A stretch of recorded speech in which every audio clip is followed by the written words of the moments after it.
इंतहाई मुख्तलिफ और परेशान कुन एक ताल्लुक होता है वो शौहर और बीवी का। बहुत सारी चीजों में मेरे नसीम के साथ इख्तलाफात है। वो अगर दिन कह रही हैं तो मैं रात कह रहा हूँ।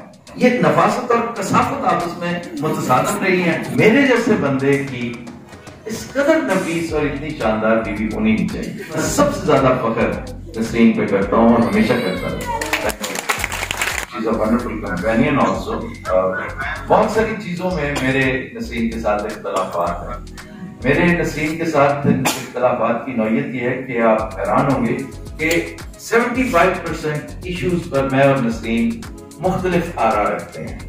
50% चीजें ऐसी हैं जिन पर वी आर पोल्स अपार्ट। वो अगर दिन कह रही हैं तो मैं रात कह रहा हूँ। और इसके बावजूद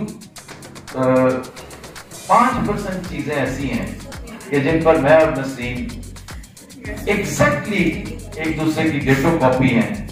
और मेरा ईमान है कि वही 5% सबसे अहम होता है। अब इसकी डिटेल्स में नहीं जाते इसके क्या है, लेकिन लुकिंग बैक ये जो तवील सफर है गवर्नमेंट कॉलेज से शुरू हुआ और यहाँ तक पहुंचा, मैं कई दफा सोचता हूँ कि ये इतनी शानदार खातून है, इतनी लाजवाब खातून, इसका शानदार होना हमेशा इसके लिए नुकसानदेह हुआ है।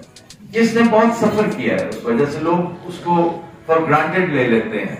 और लेकिन उसने इस बेचारगी में भी अपनी आकबत संवारना जो है वो सफर जारी रखा।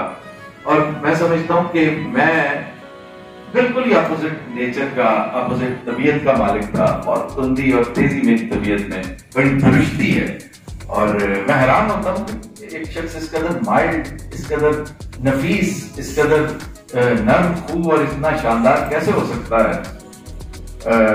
लेकिन बहरहाल तो मैं भी अगर देखा जाए तो नसीम की लातादार सजाओं में से एक हूँ कि इसने मुझे टॉलरेट किया है सारी उम्र और अपनी आसपास सवारी है। और ये अगर इतनी अच्छी ना होती तो यकीनन मेरी बीवी ना होती। और इसकी भी एक साइंस है कि चूंकि बहुत अच्छी थी इसलिए मेरी बीवी थी। और मैं हमेशा दुआ गो हूँ, हमेशा इसके लिए खुसूसी दुआ करता हूँ, रोजाना आप भी करता हूँ। इट्स बीन लॉन्ग टाइम जब से मैं ये दुआ वाले सिलसिले पे निकला हूँ, तो मैं हमेशा कोई नमाज ऐसी नहीं होती कि मैं नाम लेकर नसीम का इसके लिए, इसलिए इसका सबसे बड़ा एहसान मुझ पे ये है कि मेरी लाइफ को चेंज करने में इसने बहुत, इस मामले में भी वो बड़ी लाजवाब थी। लेकिन जो इंतहाई मुख्तलिफ और परेशान कुन एक ताल्लुक होता है वो शौहर और बीवी का। आपने ये इनिंग्स कैसे खेली, कैसा पाया? तो ये फैक्ट है कि मेरी जिंदगी, बिल्कुल मैंने चंद दिन पहले ये बात न्यूयॉर्क में भी कही थी, आज से महीना डेढ़ महीना पहले, कि एक मेजर यू टर्न आया था मेरी लाइफ में जिसने मेरी लाइफ को असर नौ तश्कील दिया। तो मैं अपने आप को बॉर्न अगेन केस समझता हूँ और ये वाकया है सन 2001 का। तो मेरी जिंदगी में जो तगय्युर आया, जो तब्दीली हुई, जिसने मुझे ऑल टुगेदर एक डिफरेंट इंसान बनाया, उसमें 4-5 लोगों का और लातादार वाकयात का अमल दखल है। उन 4-5 लोगों में सरे फहरिस्त नसीम है।